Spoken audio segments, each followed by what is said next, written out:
the Russians changed their tactics and were really focusing on Ukraine's ability to generate power that provides electricity and warmth to the population during the harsh Ukrainian winters.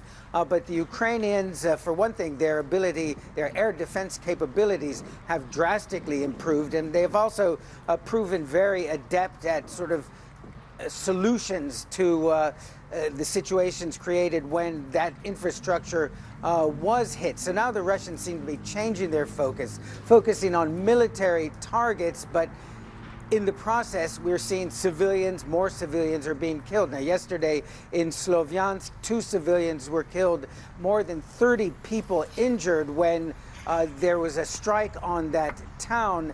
Now, it just so happens that the strike also hit a military recruiting center. So they are focusing more on supply lines, military infrastructure, but in the process, many people are being killed.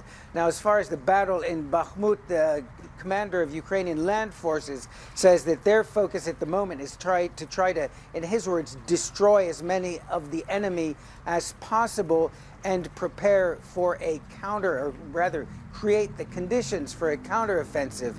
Fighting continues to be intense also in the town of Avdiivka, which is south of Bakhmut. There, the Ukrainians say that the Russians are trying to wipe that town off the face of the earth. It looks exactly like what they're doing. These images of what we're showing our viewers now are horrendous. Indeed, civilian targets that the Russians have unloaded on. As you know, the Ukrainian President Zelensky made another stop in his unannounced visits across Ukraine that's been going on these past few days. Is this an attempt by him to boost morale? Well, today he was in Sumy in northern Ukraine, and over the last 7 days, he's also paid visits to the regions of Kherson and Kharkiv. Those are regions that until quite recently were under a Russian control. Now, keep in mind, these visits, high-profile, unannounced visits, come at a time when more new armor, tanks and other heavy weaponry is arriving in Ukraine. And certainly anticipation is mounting about this possible Ukrainian spring counteroffensive. And I think this is his way of showing that he has confidence in the future and what the coming weeks and perhaps months will bring. Wolf. All right, Ben Wedeman, stay safe over there. Thank you very much. Let's discuss these latest developments with CNN military analyst, retired U.S. Air Force Colonel Cedric Leighton, and CNN contributor on Russian affairs, Jill Dougherty.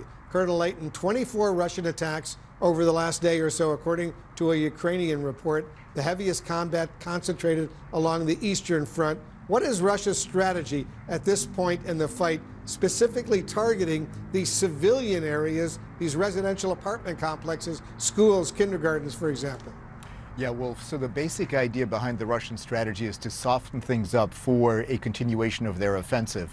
Now, it looks like their offensive has basically been stalled around Bakhmut, but what the Russians seem to be telling us is that they're using towns like Avdiivka and Volatile to actually move their forces forward. Now, they're not successful at the present time, but as they're softening things up in the civilian sector, like with the orphanages, the hospitals, the kindergartens, they're looking at trying to create those conditions where they can potentially bring their forces into territory that's currently held by the Ukrainians. I don't think they'll be successful, but that's what they're trying to do. And Jill, as we noted, these latest Russian strikes hit a kindergarten, a school, and a hospital.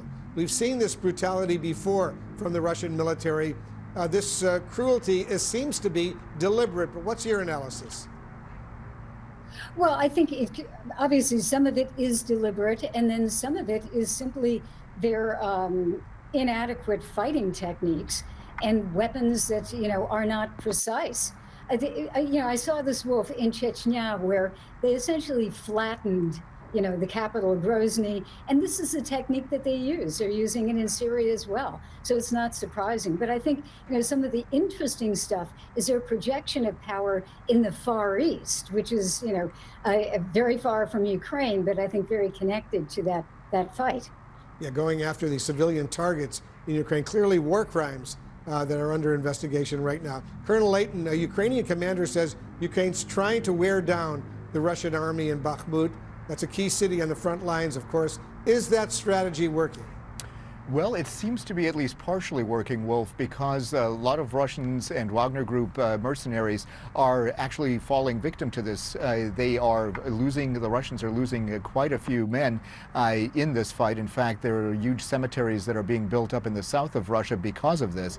So it does seem as if this is a part of the Ukrainian strategy that is at least potentially working. I'm not sure it is the most cost-effective strategy, but it is certainly something that they're using right now. And I noticed, Jill, that just a few hours ago, a Russian fleet fired missiles at a mock target off the coast of Japan.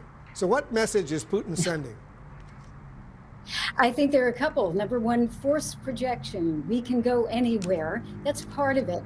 But I also think, look at what happened just about a week ago. The Prime Minister of Japan, Mr. Kishida, went to Kiev on a surprise visit. Very strong show of support for Ukraine. The Russians obviously are quite angry about this. And there you're getting, action in the Far East with, last week there were strategic bombers. They used cruise missiles coming from a submarine.